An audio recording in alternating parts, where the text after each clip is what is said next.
আসসালামু আলাইকুম ওয়া রাহমাতুল্লাহি ওয়া বারাকাতুহু। সুপ্রিয় দর্শক শ্রোতা, এই মুহূর্তে টিভি সেটের সামনে যারাই বসে আমাদের অনুষ্ঠান দেখছেন, টাইম টেলিভিশনের জনপ্রিয় অনুষ্ঠান দৈনন্দিন জীবনের ইসলামের আজকের প্রোগ্রামে আপনাদেরকে সবাইকে স্বাগত জানাচ্ছি।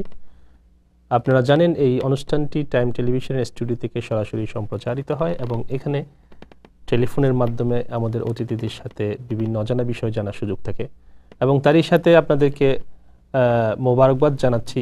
নতুন হিজরি বর্ষ আমরা আজকের প্রথম সপ্তাহে প্রথম অনুষ্ঠানে 1437 হিজরি শুরু হয়েছে আমরা জানি ইতিমধ্যেই, এবং আমরা অলরেডি একটা হিজরি সনের প্রথম জুমাটাও আদায় করেছি। আল্লাহ রাব্বুল আলামিনের দরবারে শুকরিয়া জ্ঞাপন করছি যিনি আমাদেরকে গত একটি বছর ভালো রেখেছেন, সুস্থ রেখেছেন এবং পৃথিবীতে থেকে আল্লাহর জমিনে আল্লাহকে ডাকার সুযোগ দিয়েছেন। এবং তার সাথে আবারও দোয়া করছি সামনের একটি বছর যারা আল্লাহ রাব্বুল আলামিন যেন আমাদেরকে হায়াত দীর্ঘায়িত করেন, সেই কামনা রেখেই শুরু করছি আজকের অনুষ্ঠান।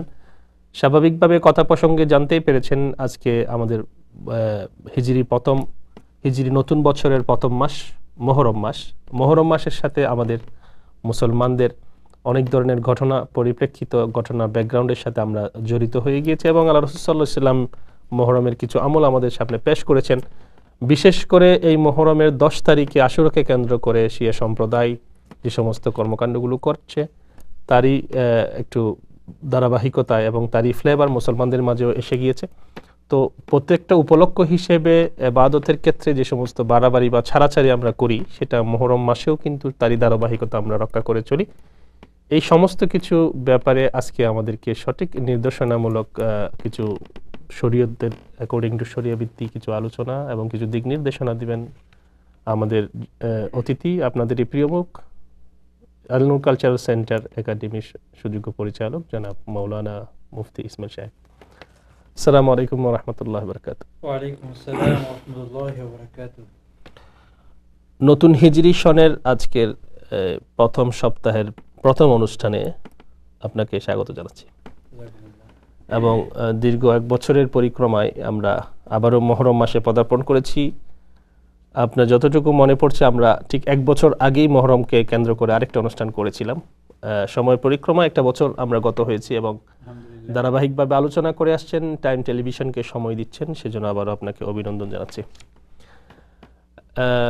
শুভ নববর্ষ, যেটা বাংলা ভাষায় আমরা বলি হ্যাপি নিউ ইয়ার, ইংলিশেতে বলি। প্রথম কথা যেটা হবে যে নতুন বর্ষ শুরুর সাথে সাথে আমাদের কালচারালি এবং সংস্কৃতিগতভাবে আমরা একটা জিনিসকে সবসময় বরণ করে থাকি, যেটা বিশেষ ক্ষেত্রে যেহেতু আমরা ইংলিশ মাসকে ফলো করি, সেই হিসেবে যখন 1 জানুয়ারি আসে, 31 নাইট আসে, তখন সেটা উন্মাদনার পর্যায়ে চলে যায়।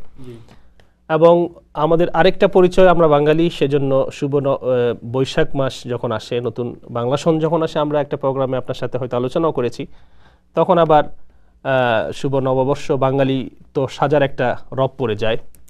তারই ধারাবাহিকতায় যখন মুহররম মাস আসে, যদিও বা সেটা ওই দুটার মতো এত বেশি ব্যাপক না, তারপরেও কিছু মানুষ আছে যেটা শুভ হিজরি নববর্ষ উদযাপনের জন্য বা হিজরি নববর্ষ পালন করার একটা টেন্ডেন্সি আমাদের মুসলমানদের ভিতর আসে এবং সেটাকে অনেকটা আমরা ধর্মীয় আবরণে করতে চেষ্টা করি। জিনিসটা আসলে কিরকম? বিসমিল্লাহির রহমানির রহিম। ইন্না ইদ্দাতাশ শুহুরি ইনদাল্লাহি 12 শাহরান ফি কিতাবিল্লাহি ইয়াওমা খালাকাস সামাওয়াতি ওয়াল আরদ। আল্লাহ পাকের শুকরিয়া জ্ঞাপন করছি যে প্রথমে হিজরত বা হিজরি শব্দটা বললে একটা স্যাক্রিফাইস এনভায়রনমেন্ট ক্রিয়েট হয়ে যায়, কারণ হিজরতের পিছনে আমাদের মেইন যেটা লুকায়িত আছে সেটা হলো রাসূল আকরাম সাল্লাল্লাহু আলাইহি ওয়াসাল্লাম নিজের জন্মভূমি ছেড়ে যেদিন মদিনায় আগমন করেছেন সেদিন থেকে হিজরি সনের প্রত্যাবর্তনের শুরুর দিকটা ধরা হয়, শুরুটা ওখান থেকে করা হয়। যদি ওই মাসটা এরকম মুহররম ছিল না, রবিউল আউয়াল থেকে শুরু করেছে। তো আল্লাহ পাক বলেন যে আমি যখন থেকে পৃথিবী সৃষ্টি করেছি তখন থেকে 12 মাসের সৃষ্টি করেছি। তার মানে 12 মাস কারো বানানো নয়।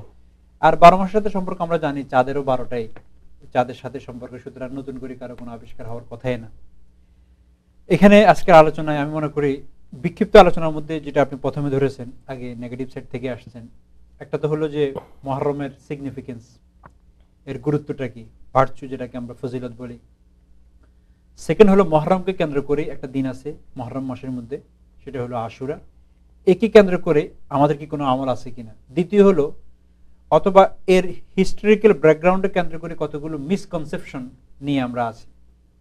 তো একটা হলো হিস্টোরিক্যাল ইভেন্ট, যেটা আমরা অবশ্যই আলোচনা করব। আর একটা হলো হিস্টোরিক্যাল ইভেন্টসের নাম দিয়ে ওর সাথে আরো অনেক কিছুকে জড়াইয়ে দেওয়া। আর তৃতীয় বা সর্বশেষ যেটা সবচেয়ে বেশি গুরুত্বপূর্ণ আলোচনা হবে সেটা হলো এই দিনকে কেন্দ্র করে বেদাহাত করা, শরীয়তের নাম বিক্রি করে কিছু বেদাহাতের কাজ করা ইনশাআল্লাহ। এর মধ্যে থেকে প্রথম যেটা বলছেন, এটা এই দেশের জন্য খুব গুরুত্বপূর্ণ, বাংলাদেশের জন্য, যে কোনো জিনিসের বিগিনিংটা সুন্দরই লাগে, মনে হয় না যে এটা একটা সময় টার্ন করবে এইদিকে, কিন্তু পরবর্তীতে দেখা গেছে যেমন আমাদের দেশে এখন নাকি অনেকের মৃত্যুবার্ষিকীর দিন শুধু কারা করবে, কোন প্যানেলে হবে, কি নামে হবে, এ নিয়ে মারামারি হয়, সেখানেও খুনাখুনি হয়। ওই বার্ষিকীটা যদি শুরু না হতো তাহলে আজকে এই পর্যন্ত বুঝতো না। এরকম ছোট থেকে ছোট কাজ প্রথম খুব সুন্দর মনে হয়, পরবর্তীতে এটা একটা ডিজাস্টার হিসাবে আমাদের সামনে আসে। তো অনেকেই টেক্সট মেসেজও পাঠাইছেন, অনেকে আলহামদুলিল্লাহ দেখতে খুব সুন্দর যে শুভ নববর্ষ হিজরি 1437, কিন্তু প্রথম হলো আমরা কি এটা করতে পারি? মানে আমাদের আগে কেউ কি শুভ নববর্ষ এভাবে আসলে কি এই গ্রিডিংটা করতো কিনা? আমাদের তো যেমন আসসালামু আলাইকুম রহমতুল্লাহ গ্রিডিং আছে, আমাদের কবরের সামনে গেলা আসসালামু আলাইকুম ইয়া আহলাল কুবুর আছে। তো এরকম কি বছর শুরু হলে কোনো গ্রিডিং আছে কিনা এটা দেখার বিষয়। কেউ যদি বলে আমি এমনি বলছি শরীয়তের দৃষ্টিকোণ থেকে কোনো কিছু, সেটা ভিন্ন, কিন্তু কেউ এটাকে in the name of Islam যদি করে তাহলে আমাদের এভিডেন্স লাগবে। যেমন কেউ সেলিব্রেশন শব্দ লাগাইছে, তো আমাদের তো দুইটা ঈদ আছেই, আবার নতুন করে কিসের? আর যদি বলা হয় যে নন মুসলিমরা যেহেতু নিউ ইয়ার পালন করে, আমরা ওই দিনটা থেকে আমাদের জেনারেশনকে সরায় আনার জন্য আমরা এটা করলে কি কোনো খারাপ আছে কিনা, এটা কমন প্রশ্ন হতে পারে। মেইন পয়েন্ট এটা, সেখানে সমস্যা আছে। সেটাই কিভাবে বলি, অনেকগুলো রিজন, আমি 3 থেকে 4টা রিজন বলবো। প্রথম নম্বর হলো আপনি যেটা করতেছেন এটা কি আপনি ফার্স্ট করতেছেন না কাউকে ইমিটেট করতেছেন? মানে আমরা যেটাকে ডেকোরেশন বা ডেকোরেট বলি, কাউকে আপনি ইমিটেট করতেছেন কিনা বা ফলো করতেছেন কিনা? ইয়াস। কারা শুরু করেছে? নন মুসলিম। এবং তারা শুরু করেছে যে তাদের শুরুর যে কনসেপ্ট, জানুয়ারি মাস কিন্তু জানুয়ারি ছিল না, এই জানুয়ারি মাসের শুরুর যে কনসেপ্ট সেটা কথা হলো আপনি যেটা বোঝাতে চাচ্ছেন হ্যাপি নিউ ইয়ার বা এই অনুষ্ঠানটা কনসেপ্টটা কারা প্রথমে এনেছে? এটা কি আল্লাহ রাসূলকে যে মানে শরীয়ত ইসলাম বলে নাকি নন মুসলিমদের কালচার? এক্স্যাক্টলি। হ্যাঁ, যদি আপনি বলেন নন মুসলিমদের কালচার, তাদেরকে ফলো কর, তাহলে ওই হাদিসটা এসে যায় মান তাশাব্বাহা বিকওমিন ফাহুয়া মিনহুম। এবং সেই ক্ষেত্রে অন্য অনেক জিনিসের বৈধতা দিতে হয় যাতে বাংলা নববর্ষ পালন করতে পারেন, হ্যাপি নিউ ইয়ার পালন করতে পারেন, যদি না আপনি আরবি নববর্ষ পালনের বৈধতা খুঁজেন। হ্যাঁ, এটার ভিতরে একটা মানে কি বলে যেটাকে বিপরীতধর্মী ভাব চলে আসে। এক্স্যাক্টলি। এক হলো এটা। সেকেন্ড, যদি বলেন যে না তাদেরকে ফলো করে করতেছে না, আমরা নতুন ভাবে বানাতে চাচ্ছি বাচ্চাদেরকে ফেরানোর জন্য, তাহলে কুল্লু বিদআতিন দালালা, আপনার কুল্লু মুহদাসাতিন বিদআ, নতুন বাইর করতেছেন সেটা তাহলে বিদআত। আর তৃতীয় একটা বলবেন যে this is against of spirit of our Islam, ইসলামের স্পিরিটের এগেনিস্ট। সেটা কি? আপনি কোনো কিছু করতে হলে সেটার এভিডেন্স থাকতে হবে। এখন এই 3টা কথার পরে যদি বলা হয় যে তাহলে আমরা যদি এটা নাই করতে পারি আমরা করবোটা কি, এটা তো একটা প্রশ্ন। নতুন বছর আসলে কিছু করণীয় অবশ্যই আছে। প্রথম তো হলো তওবা ইস্তেগফার করতে পারি, যে আল্লাহ, এবং আল্লাহকে থ্যাংক ইউর জন্য সালাতুর শুকর পড়তে পারি যে আল্লাহ আমাকে তুমি উইদাউট অ্যাপ্লিকেশন আরেকটা বছর যে দিয়ে দিয়েছো, এই জন্য শুকরিয়া জ্ঞাপন করছি। এই বছরটার জন্য আমার ভালো কাজ করার বছর হয়, এই বছরটার জন্য আমার জান্নাত অর্জন করার বছর হয়, করতে পারি। কিন্তু নন মুসলিমদের স্টাইলেই করতে হবে, পেপার ওয়ার্কে, ইমেলে, ট্যাক্সে, মানে সব কিছু তাদের মতো করে, তাহলে তো আপনি ইউ আর ফলোইং সামওয়ান, যেটা কমপ্লিটলি শরীয়তের দৃষ্টিকোণ থেকে নাজায়েজ বা হারাম আমি বলবো। এবং ওটা হচ্ছে আরেকটু উপরের স্তরের নেগেটিভটা আমি বলবো, সেটা হলো যেটা আমরা ইসলামের নামে করতেছি। এর আগে কিন্তু যে 2টা নববর্ষ পালন আমরা করি সেটা আমরা কিন্তু ইসলামের নাম নেই না। এটা হচ্ছে মুহররম মাসের পবিত্রতা এবং মুহররম মাস সংক্রান্ত শরীয়তের অনেক বিধিবিধান এবং মুহররম মাসকে কেন্দ্র করে অনেক ব্যাকগ্রাউন্ড আমাদের মুসলমানদের মধ্যে আছে। তো সেখানে যদি এই মুহররম মাসের পবিত্রতা খুশিয়ে আমরা এই ধরনের শুভ নববর্ষের ট্যাক্স মেসেজ যেটা আপনি বলছেন, তাহলে সেটা আরো বেশি না করতে পারার মতো ব্যাপারটা। আর দ্বিতীয় যেটা হলো সেটা আপনি হয়তো বলছিলেন মিসকনসেপশন অ্যাবাউট আশুরা, যে ব্যাপারটা আপনি তুলছিলেন যে আশুরা সম্পর্কিত আমাদের কিছু ভুল ধারণা আছে, কিছু মিসআন্ডারস্ট্যান্ডিং, এবং কি উপলক্ষে আমরা আশুরাটা করব এক্স্যাক্টলি এখনো অনেক মুসলমান ভাইরা জানেন আসলে। এক্স্যাক্টলি। আশুরার নেগেটিভ এন্ড পজিটিভটা বলতেছি। আমাদের যারা মানে নিউ জেনারেশন বা বাংলাদেশে আমরা যেভাবে রিজার্ভ হয়েছি, যেমন আমি যদি মাদ্রাসা লাইনে না পড়াশোনা করতাম, সাধারণত স্কুল লাইনে যদি থাকি, তার একটা বিশেষ সিন্ধু বুক, আরও বিভিন্ন বুক আছে, এগুলো যে জিনিসটা টিচ করে মনে হয় যেন আশুরাটা হুসাইন রাদিয়াল্লাহু তাআলা আনহুকে কেন্দ্র করিয়াই মনে হয় তার এই মানে ঢাকঢোল যা কিছু আছে। এটা প্রথমত সাধারণত জেনারেল শিক্ষিত কোনো ভাইয়ের মাঝে প্রথমে এটা আসে। আশুরার কিছু সিগনিফিকেন্সের মধ্যে একটা হলো যে এই মাসটা মুহররম মাসটাই হলো প্রথম মাস এবং এই মুহররম মাসকে বলা হয় আল্লাহর মাস। আফজালুস সিয়াম হাদিসে আছে মুসলিম থেকে, আফজালুস সিয়াম বাদা শাহরি রমাজান শাহরুল্লাহিল মুহররম। এটা হলো প্রথম যে রমজানের রোজার পরে সবচেয়ে বেশি যে মাসের রোজার ফজিলত বেশি আল্লাহ রাসূলের কাছে ছিল সেটা হলো শাহরুল্লাহ, আল্লাহর মাস, যেটা মুহররম মাস। 4টা সিক্রেট মাস থেকে এটা একটা মাস, এটাও একটা।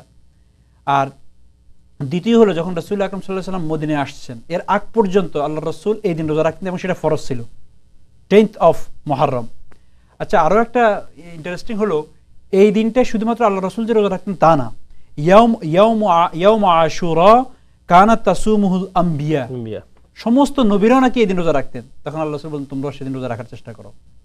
কিন্তু মদিনায় যখন উনি আসছেন দ্বিতীয় হিজরিতে আমাদের জন্য রমজান মাসের রোজা এসে গেল, তখন ইট বিকেম আপনার অব্লিগেশনটা সরে গিয়েছে, এটা তখন ম্যান্ডেটরিটা সরে গিয়েছে, এটা হয়ে গেছে আপনার অপশনাল। তখন আল্লাহ রাসূল বলছেন যে এখন যেহেতু এটা অপশনাল, এটা ওর মতো ফরজ থাকে না যেটা আগে ছিল। কিন্তু ইহুদিদেরকে দেখতেন যে তারা এই দিন রোজা রাখতো, তাদেরকে জিজ্ঞাসা করতো এরা কেন রোজা রাখে এই দিন, বলে যে এরা এই জন্য রোজা রাখে যে এই দিনটা একটা বড় দিন তাদের কাছে, নাজ্জাল্লাহু মুসা ওয়া কওমা, যে আল্লাহ তাআলা এই দিন মুসা আলাইহিস সালামকে এবং তার কওমকে মিন ফিরাউন এবং ওমালাইহি তার গোত্র থেকে বাঁচাইছেন, সেজন্য শুকরিয়াতান আল্লাহ হযরত মুসা আলাইহিস সালামও রেখেছেন, এরাও রাখতেছে। তো বলে যে নাহনু আহাক্কু মিনহু, নাহানু আহাক্কু বিমুসা মিনহু, আমরা তো এদের চেয়ে বেশি হক রাখি মুসার ক্ষেত্রে। আরেক জায়গায় আছে অনুবাদটা এভাবে যে আমরা আরো বেশি ক্লোজার টু মুসা, আমরা বেশি। এখন এই জায়গাটা আমি একটুখানি একটা মিনিট সময় নেব। কিভাবে ক্লোজটা হলো এভাবে, মুসা আলাইহিস সালাতু ওয়াস সালামের যদি সঠিক ফলোয়ার বলা হয় তো আমরা, তারা না, জুইশরা না। কি কারণ? মুসা আলাইহিস সালামের ধ্যান ধারণা ওটা ছিল না যেটা জুইশরা নিয়ে হাঁটতেছে, এক। দ্বিতীয় হলো এই দিনটা রোজা রাখাটার ব্যাপারে শুদ্ধতার মধ্যে আমরা আছি। আমরা যে আগামী শনিবারে হবে আপনার আশুরা 10 তারিখ, শুক্রবারে হলো 9 তারিখ, তো 10 তারিখে আপনি খেয়াল রাখবেন জুইশরা কিন্তু রোজা রাখবে না। তো যদি আশুরা দিন সেম হয়, সে সময় মদিনাতে একই দিন হয়ে গেল, এখন একই দিন না কেন? এর কারণ হলো জুইশরা এখন ইংলিশ ক্যালেন্ডার, যেটাকে আমরা সোলার ক্যালেন্ডার বলি, সেটা ফলো করে, আমরা লুনার ক্যালেন্ডার ফলো করি। আর সমস্ত বিধিবিধান আহকাম কানেক্টেড টু দ্য লুনার, যেমন রমজান মাসের চাঁদ, ঈদের চাঁদ, আপনার সবকিছুর চাঁদ, শাবানের চাঁদ, সব লুনার সাথে সম্পর্ক। বিকজ তারা তো তাদের সবকিছুকে বানায় নিয়েছে আপনার ওয়ার্ল্ডলি লাইফ, বা যেটাকে বিজনেস বলতে পারেন, কমার্শিয়াল। সো তা everything commercial to them. But আমাদের ইবাদত এখনো পর্যন্ত আমাদের কাছে ইবাদতের মতোই আছে। এই জন্য আলহামদুলিল্লাহ এই দিক থেকে আমরা বেশি ক্লোজ। অবশ্যই এটা একটা বিরাট জিনিস, কিন্তু তাদের দিন আমাদের দিন এক না। এটা হলো সিগনিফিকেন্স অফ দিস ডে। কিন্তু কেউ কেউ এই 2-3টা মানে ইনসিডেন্টের কারণে এর সাথে লাগাই দেওয়া হয় যে আশুরা হলো এমন যেদিন হযরত আদম আলাইহিস সালামকে সৃষ্টি করা হয়েছে, আশুরা হলো এমন যেদিন হযরত আদম আলাইহিস সালামকে পৃথিবীতে পাঠানো হয়েছে, যেদিন হযরত আদম আলাইহিস সালামের তওবা কবুল করা হয়েছে, যেদিন হযরত ইউনূস আলাইহিস সালাম মাছের পেট থেকে বের হলেন, যেদিন হযরত ইব্রাহিম আলাইহিস সালামকে আগুন থেকে মুক্তি দেওয়া হয়েছে, নূহ আলাইহিস সালামের জুদি পাহাড়ে ওনার শিপটা ল্যান্ড করছে, মানে সব এখানে নিয়ে আসা হয়েছে। আচ্ছা, এটা তো হলো একটা মিসকনসেপশন, এগুলো সহিহ হাদিস দ্বারা পাওয়া যায় না। বাকি এই ঘটনাগুলো সত্য, এই দিনে হওয়া জরুরি না, এবং কিয়ামত এই দিনে হবে, এটাও অনেকে লাগাই দেন। আচ্ছা, এরপরে আরো একটা জিনিস হলো যেটা, যে এই দিনের সাথে একটা ব্যাকগ্রাউন্ডে কয়েকটা ইভেন্ট আছে, তার মধ্যে একটা হলো, এই ইভেন্টগুলো আমরা পরে আসছি, আমরা ছোট একটা বিরতিতে যাচ্ছি।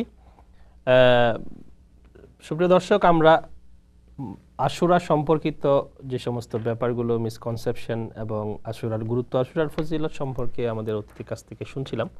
ছোট একটা বিরতিতে যাব, ততক্ষণ আমাদের সঙ্গে থাকুন।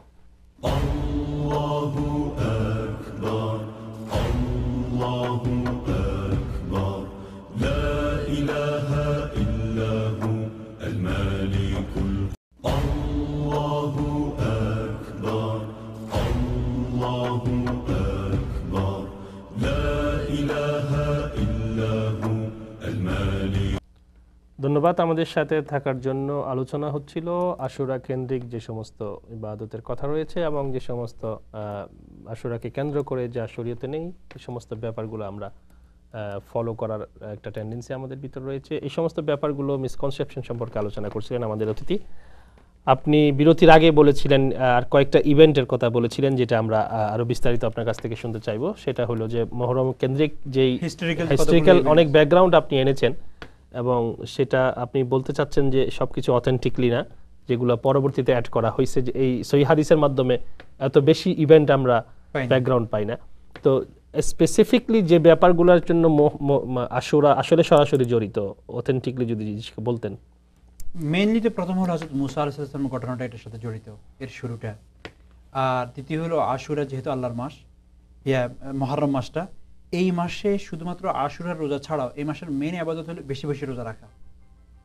এবং এটাকে আমরা অন্যভাবেও নিতে পারি যে আপনার যখন নাকি আল্লাহ তাআলা আমাকে আরেকটা বছর নতুন দিয়েছে, তো এর শুকরিয়াতানো তো আমি রোজা রাখতে পারি, এই জন্য একটা কনসেপ্ট। আর 10টা এসে এটাকে আরো বাড়াই দিয়েছে। এই জন্য আল্লাহ রাসূল বলতেন, উনি এটা বলেন না যে রমজানের পরে সবচেয়ে প্রিয় আমার কাছে রোজা রাখা আশুরার দিন, তা না, উনি বলছেন শাহরুল্লাহিল মুহররম। এটা হলো এই। আচ্ছা, এখানে যে জিনিসটা বলতেছিলাম, আমরা যারা সাধারণ যুবক সমাজ আছে, আমরা মনে করি যে আল্লাহ রাসূলের মানে সবচেয়ে প্রিয় মহব্বতের নাতি হুসাইন রাদিয়াল্লাহু আনহু এদিন মার্ডার হয়েছেন, শহীদ হয়েছেন কারবালার প্রান্তরে ইরাকে। এই জন্য মনে হয় এটার এই এটা রিলেটেড একটা বিষয় যেটা আপনার আগের কথা থেকে বের হয়েছে, সেটা হলো যে রাসূল সাল্লাল্লাহু আলাইহি ওয়াসাল্লাম মদিনাতে হিজরতের পরে এই আশুরার কথার ব্যাপারে বলা হয়েছে যে তোমরা ইহুদিদেরকে ফলো করো, কিন্তু একটা রোজা বেশি রাখো যাতে করে তাদের না হয়। তাহলে রোজার যেই মানে রোজা রাখার যে ব্যাপারটা, সেটা কিন্তু শুরু হয়েছে হিজরতের পর, তখন হাসান হোসেনের জন্মই হয় নাই। আমি যেটা বুঝাইতে চাচ্ছি যে আশুরার ফজিলত, যেটা আপনি বলতে চাচ্ছেন যে আশুরার ফজিলত not only connected to Hasan Hussain and Karbala, বরং তার ফজিলতটা শুরু হয়েছে অনেক আগে। হ্যাঁ, এখানে জাস্ট এই ট্র্যাজেডিটা এসে ওই দিনে একটা নতুন একটা জিনিস অ্যাড করেছে মাত্র, যেটা আপনি বলতে চাচ্ছেন। আপনি শুনলে আশ্চর্য হবেন, কুরাইশরাও আশুরা রোজা রাখতো, আইডল ওয়ার্শিপাররাও আশুরা রোজা রাখতো।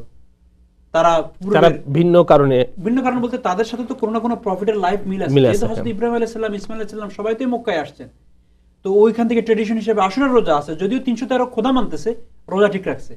সুতরাং এটা যদি এত পিছনের হয়, আল্লাহ রাসূল এই পৃথিবী থেকে ডিপার্চার হওয়ার পরে 60 বছরের কাছাকাছি হযরত হোসাইন ছিলেন এই পৃথিবীতে। এই 60 বছর পুরো গ্যাপের পরে বুঝি ওনার ওই ঘটনার কারণে এটা মানে এটার এত সিগনিফিকেন্ট। তবে সবচেয়ে বড় জিনিস হলো কি জানেন, আমরা হযরত হোসাইনের শহীদটা তো স্মরণ রেখেছি, যেটা আশুরার দিন হয়েছে। ওই মাসে কিন্তু হযরত ওমর ফারুক রাদিয়াল্লাহু আনহু শহীদ হয়েছেন। এই দিনে হযরত হোসেন ওমর ফারুক রাদিয়াল্লাহু আনহু শহীদ হয়েছেন, ইনজুর হয়েছেন, পরে শহীদ হয়েছেন মুহররম মাসে। আপনি কি কখনো আপনার স্মরণ পড়ে কোনো মজলিসে মুহররম মাস আসলে হযরত ওমর ফারুক রাদিয়াল্লাহু আনহুর কথা শুনেন? মর্যাদার দিক থেকে লাউ কানা বাদি নবী, যদি আমার পরে কোনো নবী আসতো, লাকানা ওমর রাদিয়াল্লাহু তাআলা আনহু, উনি হতেন, কোনো অংশে কম। কিন্তু এবং আমরা হযরত হোসাইন বা হাসানের শাহাদতকে ছোট করে বলছি না, এর আগেও কিন্তু ইসলামে নট অনলি দুইজন শহীদ, এর আছে সৈয়দাতুশ শুহাদা হামজা রয়েছে, বদরের শহীদগণ রয়েছে, উহুদের শহীদগণ রয়েছে, এবং আপনি যেটা স্পেসিফিকলি বলছেন হযরত ওমরের শাহাদতের ঘটনা রয়েছে। তো সাহাবীদের যদি আপনি লেভেলস চিন্তা করেন, হযরত ওমরের লেভেলস কিন্তু হাসান হোসেনের অনেক উপরে, যদিও বা হাসান হোসাইন আল্লাহ রাসূল সাল্লাল্লাহু আলাইহি ওয়াসাল্লামের দৌহিত্র। এখানে যে জিনিসটা আমার মনে হয় আপনি জিনিসটা ক্লিয়ার করবেন, এই যে হাসান হোসাইনকে কেন্দ্র করে আশুরার যে ব্যাপারটাকে আমরা এত বেশি ফোকাস করেছি, হাইলাইট করছি, এটার শিয়া সম্প্রদায়ের কোনো প্রভাব হয়তো আমাদের মুসলমানদের, আমি ভাবে বলতে চাই যে বিশেষ একটা সম্প্রদায় এই জিনিসটাকে এতটা ভাবিয়ে ফুলে, হ্যাঁ, এবং সেটা আমরা গ্রহণ করেছি, আমাদের মাঝে এসে গিয়েছে। আর একটু সহজে বলি, এটার কয়েকটা আলামত ওইভাবে দেখবেন। যেমন কেউ ইমাম ওমর বলে না, ইমাম আবু বকর বলে না, তো যারা সবচেয়ে প্রথম খলিফা ইমাম ওসমানও বলে না, মাঝখানে ইমাম হাসান হুসাইন এবং ইমাম আলী পর্যন্ত, এই তিনজনের সাথে ইমাম। এগুলো বিশেষ সম্প্রদায়ের বিশেষ পরিভাষা, তারা অন্যদেরকে অ্যাভয়েড করি, আমরা এগুলো থেকে দূরে থাকি। আরেকটা জিনিস হলো, এই দিন হযরত হুসাইনের নামে যারা ইনজুর্ড হন, মাতম করেন, সকালবেলা তারা আপনার মেমোরি অফ হযরত হুসাইনে তারা অনেক কিছু করে, পানি পান করে না।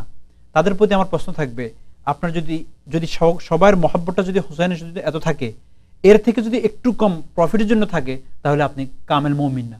বুখারীর হাদিস শুরুতেই আছে, লা ইউমিনু আহাদুকুম হাত্তা আকুনা আহাব্বা ইলাইহি, যে তুমি ততক্ষণ পর্যন্ত মুমিন হইতে পারবা না যতক্ষণ না তোমার মহব্বতটা আল্লাহ রাসূলের জন্য তোমার পরিবারবর্গ, ফ্যামিলি, সম্পদ, সন্ততি সবকিছু থেকে এবং পুরা জাহান থেকে বেশি না হবে। তো আমাদের সমস্ত মহব্বত কানেক্টেড টু দা হোসাইন যদি হয়, তাহলে আমি বলবো আপনার ইবাদতের মাঝেও কাইন্ড অফ শিরিক আছে, এবং ইন্না শিরকা লাযুলমুন আযীম। এই জন্য আমাদেরকে এই ধরনের টেন্ডেন্সি থেকে মাতম করা। আচ্ছা, আরো খারাপ কি হয়েছে সেটা বলেন। মাসটা হলো মুহররম না, কার মাস? আল্লাহর মাস।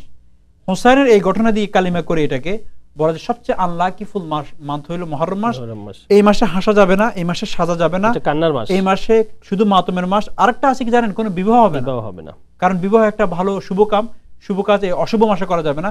ইন দ্য আদার হ্যান্ড আপনি কি করলেন, শাহরুল্লাহিল মুহররমকে অসম্মানী করলেন অবশ্যই আল্লাহর যে। এবং সাথে সাথে দেখা যায় যেটা বিশেষ সম্প্রদায়ের একটা তাদের অতিরিক্ত ফোকাস দেওয়ার কারণে যেটা মুসলমানরা গ্রহণ করে নিয়েছে, এবং সাধারণ মুসলমানদের ঘরে ঘরে আশুরার দিন খিচুড়ি রান্না করার একটা টেন্ডেন্সি, বা এটাকে আরো বেশি এদিকে বলছি আমরা সেটা ট্র্যাজেডি বা বেদনাদায়ক, কিন্তু আমাদের কর্মকাণ্ডে দেখা যায় না বেদনাদায়ক, আমরা উৎসবের দিকে বিশেষ করে চলে যাই। তা হযরত হাসান হোসাইনের এই আত্মত্যাগ বা স্যাক্রিফাইসকে যদি আমরা আসলেই এটাকে মেনশন করি, তাহলে সেখান থেকে তো আমাদের স্যাক্রিফাইস শেখা উচিত। এক্স্যাক্টলি। এবং বাতিলের বিরুদ্ধে কিভাবে লড়তে হয় এবং বাতিলের সাথে মাথা নত না করার, এখন অনেক ধরনের বাতিল আমাদের সামনে বিভিন্ন রূপে আমাদের কাছে আসছে, আমরা তো খুবই এটাকে সারেন্ডার করে ফেলছি, লড়াই তো অনেক দূরের কথা। তো মূল কনসেপ্টটা কি হওয়া উচিত, আমাদের মুহররম আমাদের কি শিক্ষা দেয় অ্যাকচুয়ালি? মুহররম আমাদেরকে শিক্ষা দেয়, প্রথম তো হলো যে আমরা 10 তারিখের থেকে যেটা শিখতে পারি, মুহররম যেহেতু প্রথম আমাদের মাস, মানে প্রথম মাস according to the Islamic calendar, এই মাসের সাথে জড়িয়ে আছে আপনার স্যাক্রিফাইস, কোরবানি, যে আল্লাহ রাসূল সাল্লাল্লাহু আলাইহি ওয়াসাল্লাম নিজের মাতৃভূমি ছেড়ে দিয়েছেন for the sake of Allah, only for দিনের জন্য, দিনকে বুলন্ডিত করার জন্য, উচ্চ করার জন্য। আজকে আমরা দিনটাকে পিছনে রেখে নিজের লাইফটাকে মানে উপরে উঠানোর জন্য বা একটু ভালো লাইফ লিড করার জন্য আমরা কিন্তু সবকিছু ঠিক করি। এটা আমরা শেখা দরকার যে হিজরি মাসের পিছনে হলো যে তোমার জীবন চেয়েও তোমার ধর্মটা বড়, তোমার স্ট্যাটাস চেয়েও তোমার ধর্ম বড়, তোমার লিডারশিপ চেয়েও ধর্মটা বড়। আর দ্বিতীয় যেটা, সেটা হলো যে কারবালার ঘটনা যদি আনা হয়, আমরা শিক্ষা নিতে পারি যে উনি সত্যের সামনে, সত্যকে সামনে নিয়ে বাতিলের সামনে মাথা নত করেন না, যদিও উনি সেখানে শহীদ হয়ে গিয়েছেন। আমার প্রশ্ন হলো, উনার এই সিম্পিতি বা উনার এটাকে আমরা খাটো করি না করি, আমরা ওই দিন যদি উনার জন্য মাতম করি, মিছিল করি, ইনজুর্ড হই, আপনি রোজা রাখতেছেন কোথায়? আল্লাহ পাক বলতেছেন যে এই দিন রোজা রাখো, এই রোজাটা আমার মাসে রাখা হবে। আর রাসূল আকরাম সাল্লাল্লাহু আলাইহি ওয়াসাল্লাম কি বলেন, আহতাসিবু আলাল্লাহ আন ইউকাফিরা সানাতাল মাজিয়া, যে আমি আশা করি, এবং আল্লাহ রাসূলের আশা মানে এটা অ্যাকসেপ্টেড, যে কেউ যদি এই দিন রোজা রাখে তো আল্লাহ পাকের ব্যাপারে আমার ধারণা এই যে উনি তোমাদের পূর্বের 1 বছরের গুনাহ মাফ করে দিবেন। এখন পূর্বের 1 বছরের গুনাহ মাফ রেখে, ওই ডিলটা রেখে আমরা এমন কাজ করতেছি শরীয়তের নাম দিয়ে। আমাদের দেশে তো হোসেনের লাশ নিয়েও টানাটানি করা হয়, সেখানে একটা কারবালার চিত্রায়ন করা হয়, দেখা যায়। আমার কাছে মনে হয় এই বেদাতগুলো থেকে, নতুন নিউ ইনোভেশন থেকে দূরে থেকে এক্স্যাক্টলি শরীয়ত যেটাকে বলে মুহররম মাসে বেশি বেশি রোজা রাখা, বেশি বেশি অ্যাট লিস্ট 10 মুহররম তো যেটাকে আমরা আশুরা বলি সেটা রাখবো। এর পাশাপাশি এর আগে তাসির যেটাকে বলা, আল্লাহ রাসূল বললেন আমি যদি জীবিত থাকি আমি আর রোজা বাড়াবো, রাখার চেষ্টা করি। যেটা এই বছরের জন্য next Friday and Saturday, Saturday হলো 10 মুহররম যেটাকে আমরা আশুরা বলি, আর ফ্রাইডে হলো 9 মুহররম।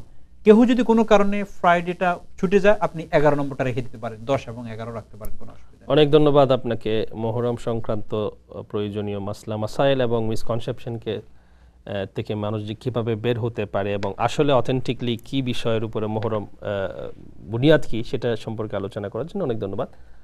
সুপ্রিয় দর্শক, আমরা প্রায় অনুষ্ঠান শেষের দিকে। বর্তমান সময়ে মিডিয়া হচ্ছে অত্যন্ত পাওয়ারফুল একটা মাধ্যম। আপনি খুব অল্প সময়ের ভিতরে মিডিয়ার মাধ্যমে মানুষের দোরগোড়ায় পৌঁছে যেতে পারেন। বিশেষ করে যখন কোনো মুসলিম সমাজের কোনো মিডিয়া তার সঠিক দায়িত্ব পালন করার ক্ষেত্রে যদি ইচ্ছা পোষণ করে, তাহলে আমাদের এই অনুষ্ঠানের মাধ্যমে অনুরোধ থাকবে যে মিডিয়ার মাধ্যমে সঠিক মেসেজটা মানুষকে জানিয়ে দেওয়া। যেমন আমরা টাইম টেলিভিশনের মাধ্যমে তার কিছু চেষ্টা আপনারা লক্ষ্য করছেন বা আমরা করার চেষ্টা করছি, এবং paper, electronic media, print media এবং মসজিদের আইম্মাগণ এবং যারা লিডার পর্যায়ে আছে, স্কলার ধর্মীয়ভাবে, তারা সঠিক মেসেজটা যা জনগণকে দিতে পারে সেই চেষ্টাটা করা উচিত। এবং আসলে ব্যাপারটা, ব্যাকগ্রাউন্ডটা কি, যে বিশেষ সম্প্রদায় থেকে আমরা প্রভাবিত না হয়ে আসল জিনিসকে হাইডিং করে তাদের বানানো কিছু জিনিসকে ফোকাস না করে শরীয়তের আসল মেসেজটা যদি আমরা সবার কাছে দোরগোড়ায় পৌঁছে দিতে পারি, এটাই হবে আমাদের জন্য দাওয়াতের একটা বড় মেহনত। আল্লাহ রাব্বুল আলামিন সঠিক জ্ঞান দিন সম্পর্কে জানার তৌফিক দান করুক। এবং যারা আমাদের অনুষ্ঠান রীতিমতো দেখছেন এবং আজকের অনুষ্ঠানও দেখেছেন, তাদেরকে ধন্যবাদ জানিয়ে পরবর্তী অনুষ্ঠান দেখার আমন্ত্রণ জানিয়ে আজকের মতো এখানেই শেষ করছি। আসসালামু আলাইকুম ওয়া রাহমাতুল্লাহি ওয়া বারাকাতুহু। আল্লাহু আকবার, আল্লাহু আকবার, লা ইলাহা ইল্লা হু আল মালিকুল